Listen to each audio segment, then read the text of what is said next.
안녕하세요. 건강한 의사 서혁진입니다. 가임기 여성의 20%가 자궁 질출혈을 경험을 한다고 하는데요. 생리기간이 아닌데도 생리혈처럼 혈액이 쏟아지기도 하고 간격을 두고 수시로 출혈이 되기도 하고 짙은 갈색 출혈이 냉철음 지속되는 등 여성분마다 각각의 증상이 나타나기도 합니다. 대부분의 이 자궁 질출혈 환자분들은 초음파 검사상에서 자궁 내막증이라든가 자궁 근종, 자궁암과 같은 자궁의 구조적인 문제를 원인으로 찾을 수 있는 경우는 불과 25%에 불과하다고 합니다. 이 자궁 질출혈의 대부분 여성은 호르몬 불균형으로 발생하는 경우가 제일 많다고 하는데요. 이 난소에서 정상적으로 배란이 되지 않으면 에스트로겐 대비 프로게스테론 호르몬이 부족하게 됩니다. 이로 인해 규칙적인 월경이 되지 않고 에스트로겐의 지속적인 자극에 반응하여 자궁 내막이 증식하고 두꺼워지다가 불안정하게 탈락을 하면서 출혈이 되게 되는 것입니다. 또 이 기능성 자궁 출혈 같은 경우에는 보통 출혈량이 늘었다 줄었다를 반복하면서 장시간 지속되는 특징이 있는데요. 이 두터워진 자궁 내막이 조직이 탈락하면서 출혈이 발생하고 또 탈락된 조직이 다시 재생될 무렵에는 자궁 내막의 다른 부분에서 다시 또 탈락이 되면서 출혈이 되기 때문에 자궁 질출혈로 고생하시는 환자분들은 굉장히 오랜 시간 동안 동일 증상으로 고민을 하시게 되는 겁니다. 그동안 자궁 질출혈로 고민하시는 많은 여성분들은 피임약을 처방받고 복용을 하셨었습니다. 이 피임약 복용을 하고 나면 호르몬제에 의해서 배란 없이도 자궁 내막이 탈락이 되기 때문에 마치 규칙적으로 생리가 나오는 것처럼 보이게 됩니다.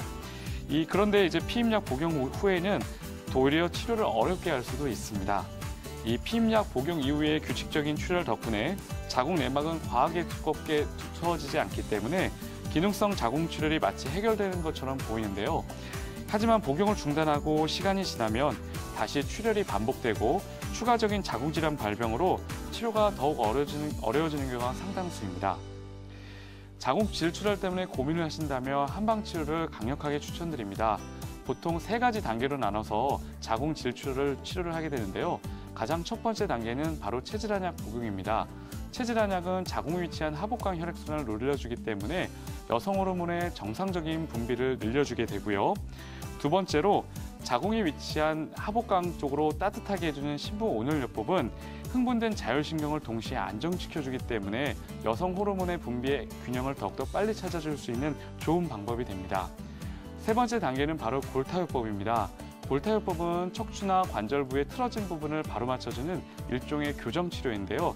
특히 골반이 틀어지고 꼬리뼈가 틀어져서 자궁 질출혈이 일어나고 있는 환자분들에게는 이 골타요법 치료는 치료적인 의미뿐만 아니라 예방적인 효과도 뛰어나기 때문에 이 3가지 치료를 병행하는 3단계 호르몬 치료법을 같이 한다면 자궁 질출혈을 보다 건강하게 이겨내실 수 있을 겁니다.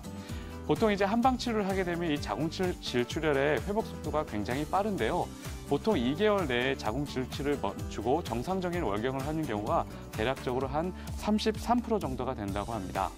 3개월 내가 되면 보다 그 확률은 높아지게 되는데 대략 50% 이상의 환자분들이 이 자궁 질출혈을 이제 해결하실 수가 있다고 하고요. 3개월 이상의 치료가 필요한 경우는 한 10% 정도 내가 된다고 합니다. 만약에 자궁 질출혈로 지금도 고생을 하고 계시다면 더 이상 피임약에 의존할 것이 아니라 한의원에 내원하셔서 정확한 진단과 함께 한방 치료를 통해서 건강하게 이겨내 보시기 바랍니다. 건강한 의사 서혁진입니다.